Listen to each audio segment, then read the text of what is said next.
Kali ini kita akan bahas sebuah band energik beraliran post-hardcore punk rock dari kota kecil bernama El Paso, Texas. Ya, At The Drive-In. Jarang yang tahu tentang band ini, namun aksi panggung dari vokalis mereka bernama Cedric Bixler Zavala menginspirasi vokalis beberapa band di Indonesia, sebut saja Harapan Jaya hingga Niji.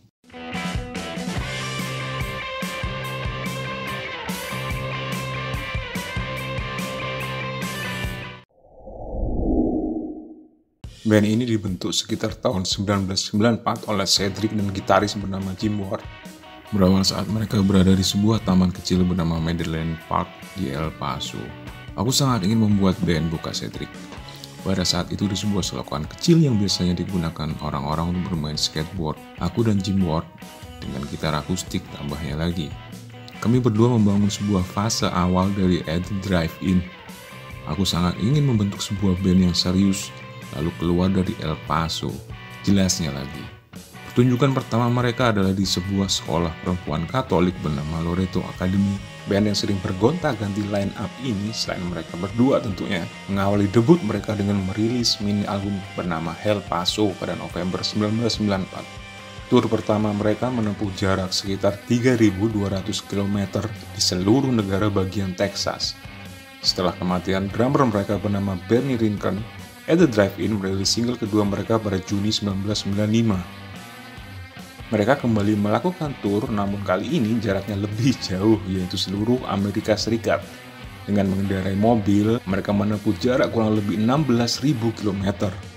Perlahan nama At The Drive-In yang kebanyakan bermain di tempat-tempat kecil seperti basement atau kafe-kafe kecil, bar-bar klub kecil, mulai dikenal lewat mulut ke mulut oleh para fans. Kebanyakan orang-orang suka berpergian dan bermain di Eropa. Aku rasa Amerika Serikat ini sudah cukup besar untuk memulainya. Perjalanan tur itu adalah pengalaman yang sangat luar biasa. Kami bisa melihat kondisi Amerika yang sebenarnya. Kami hanya berusaha bermain dan mendapatkan uang untuk makan dan membeli bensin. Dengan menjual merchandise meski tak ada yang mau membeli album kami pada saat itu. Disitulah kami mendapatkan uang untuk membeli bensin dan melanjutkan show ke tempat berikutnya. Salah satu momen yang paling diingat adalah saat mereka bermain di sebuah klub kecil di LA dengan hanya ditonton oleh 9 orang saja. Dan kebanyakan mereka bekerja di label indie bernama Flipside. Jadi mirip audisi ya. Mereka pun mendapatkan tawaran untuk membuat album studio pertama mereka, yaitu Acrobatic Tenement. Sayangnya, para personel At The Drive-In pada saat itu tengah bermasalah. Sebelum album dirilis oleh Flipside Record, dan setelah melakukan serangkaian tur Amerika, mereka memutuskan mengganti beberapa personil. Dengan merestart formasi, maka masuklah 2 personil baru pada drum dan bass. Formasi At The Drive-In pun solid. Popularitas mereka pun terus berkembang, terutama saat bermain di daerah barat tengah Amerika Serikat dengan ditonton oleh ratusan fans.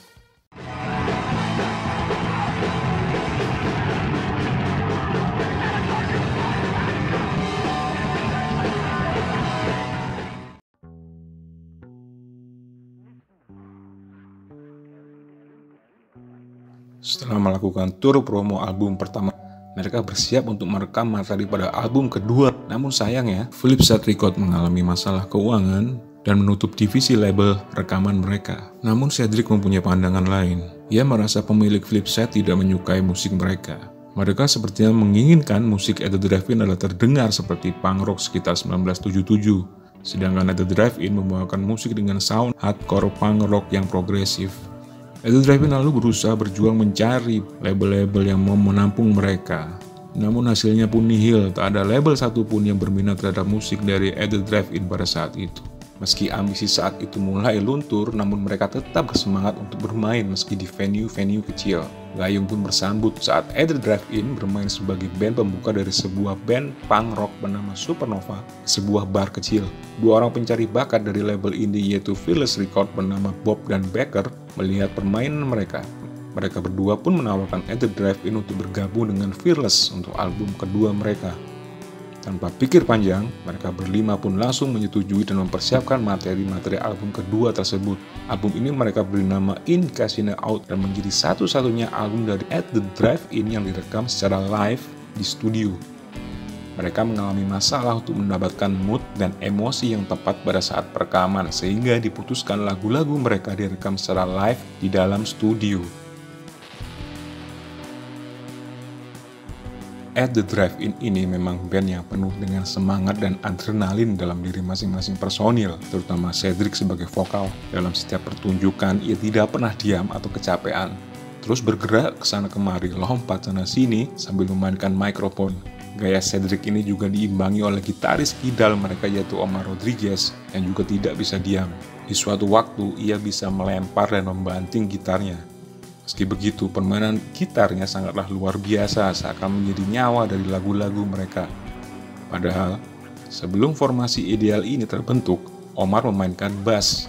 Gaya kutu loncat Cedric ini menjadi daya tarik dan ciri khas At The Drive-In tentunya. Fakta ini terlihat ketika para label tertarik dan menawarkan kerjasama selepas mereka melihat pertunjukan mereka di atas panggung. Coba perhatikan gaya Cedric di atas panggung.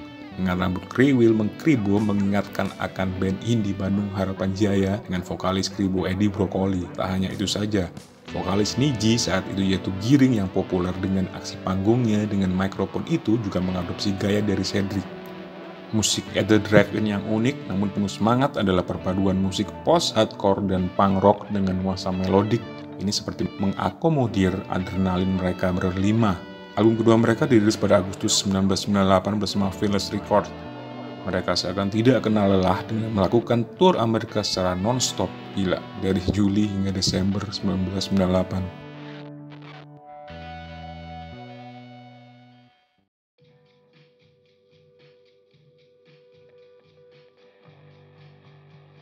Setelah rangkaian tur panjang, At The Drive-In kembali masuk studio rekaman untuk mempersiapkan album ketiga mereka pada awal Januari 2000. Dan di tengah pekerjaan itu, yang memakan waktu kurang lebih 7 minggu, mereka juga menjadi band pembuka Rage Against the Machine. Oh ya, Cedric ini suara vokalnya mirip-mirip Zack de la Rocha juga sih. Coba dengerin. Album yang dinamakan Relationship in Common ini merilis single hits mereka yaitu One Arm Scissors yang membawa mereka ke puncak kejayaan. Dirilis pada September 2000 melalui label besar Virgin Records dan mampu menembus segala chart album dari MTV, Billboard, dan 100 album dekade saat itu serta masuk pada urutan 37 album paling berpengaruh oleh majalah Kerrang. Mereka juga mulai mondar-mandir di stasiun TV seperti MTV, Channel V, hingga bermain di acara-acara talk show, salah satunya adalah Late Night with David Letterman. Here they are at the drive-in.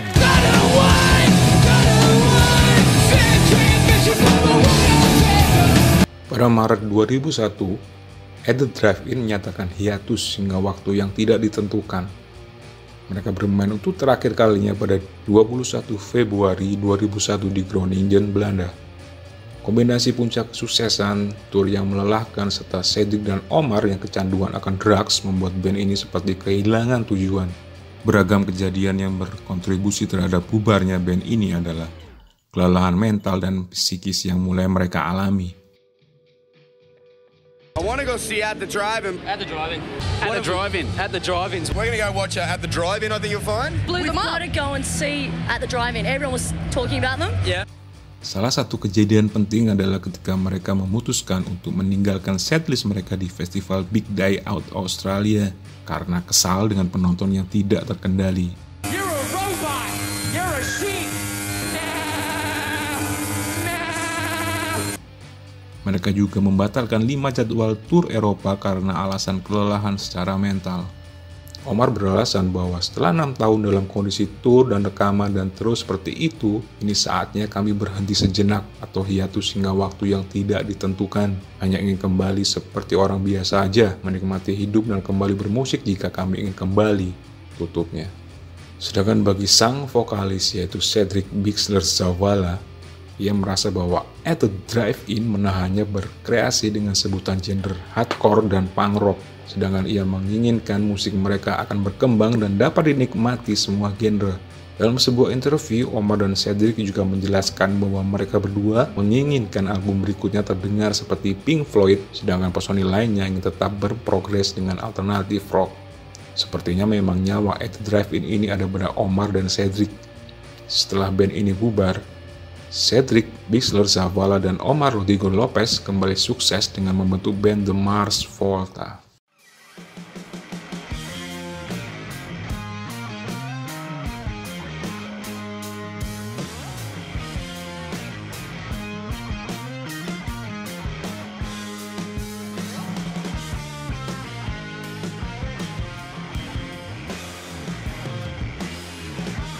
Terima kasih sudah nonton. Sampai jumpa.